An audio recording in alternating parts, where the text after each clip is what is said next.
A very good afternoon to all of you, and thanks for IFRI for giving us chance to present our evaluation study on Pradhan Mantri Matru Bandhana Yojana. I'm Dr. Nilesh Yadav from Tata Trust, and we are presenting our study findings which we have conducted in state of Rajasthan between the period of February and March 2020. As we all know that Pradhan Mantri Matru Bandhana Yojana has been launched in 2017 as a commitment of our nation towards the matter like mother and child needs of our country. You know, so the main benefit or the main objective of this program is to increase the health-seeking behavior and the nutrition behavior of the mothers towards their own self as well as towards the children and the newborn. You know, so we have conducted this study to understand how this program was functioning at the grassroots level. What are the awareness level? What are the processes, challenges, and all? So to do this, TINI, that is the India Nutrition Initiative and associate organization of Tata Trust, has conducted a study in the month of February and March 2020. The study has been conducted in two districts of Rajasthan, namely Dausa and Dholpur. So we have selected these two districts basically. One is the like you can say a normal district, and another is the aspirational district. Like Dholpur is an aspirational district. So we can compare the results between a routine or well-developed district to an aspirational district as well.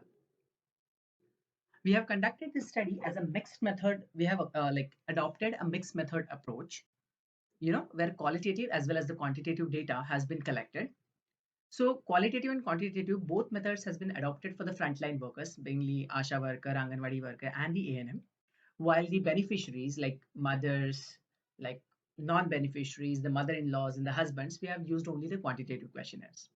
So in total, we have interviewed 490 beneficiaries, out of which some are beneficiaries and others are non-beneficiaries of the program to compare whether the awareness of the program is like uniform across the sector of the community. What are the key limitations of our study? So basically, we couldn't collaborate our findings with the Anganwadi records due to the lockdown situation as well as the Holi festival situation. The month of February was our preparation month, and the month of March was our data collection month. But during the data collection, after data collection, lockdown situation and the Holi festival holidays has been imposed. So basically, we cannot collaborate the results. What are the key observations of the study?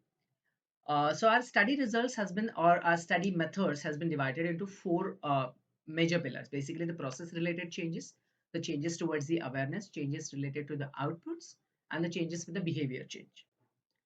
So the 35% of the women face the challenges with the forms, largely around their husband's name, their Aadhaar card.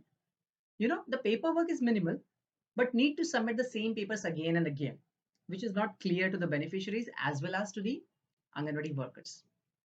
The status of application is not known, like they have submitted the papers, but when it will get clear, what are the challenges are facing, although minimal, but it is also not clear with the beneficiaries as well as with the workers. Coming to the awareness level, like amongst the total community who are not pregnant, 89% of the non-beneficiaries basically are not clear that why this program or what this program is all about. Those who are registered at the Anganwadi centers knows a little bit about the program, but the Anganwadi worker are also still not fully aware about what is the need of this program. Like as I said earlier, that it is for increasing the health seeking behavior, nutrition behavior of the mothers and the families, but they are also not aware about it's just a cash benefit program kind of program is going on. Challenges with the output, time off of the work has not changed. Like we know that women should take a rest, she will get the cash benefit, so she can spend more time towards her nutrition and seeking behavior with the health workers and all. But still, that is not changed. The way women take time off during pregnancy and post delivery has not changed at all. Challenges with the behavior change, less than 25% of women spend additional money on their diets. Whatever the benefits or the cash benefits we are giving to the mothers during the pregnancy under the scheme, they're not utilizing towards the cause. They're using as the same routine. So what we say is the financial support and the support is given by the government, but the awareness level that why this benefit has been given to them is not very clear to them. And expenditure continues to be largely determined by the husbands and the mother-in-laws. So the decision-making capacity is not still lying with the women for their own, health and the nutrition. So what we recommend, we need to promote the awareness towards this program. Awareness again at the two levels, at the frontline workers as well as at the beneficiary level. So we have to build the capacity of the Anganwadi worker, Asha worker towards this program. Why this all program all about? What will be the benefit of this program? At the community level, we like there is a need for community to understand this program rationale basically.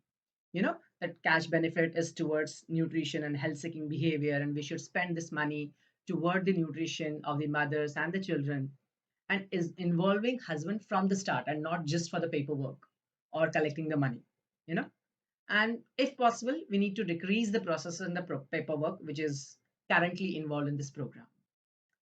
Thank you, and I will take the questions if there are any.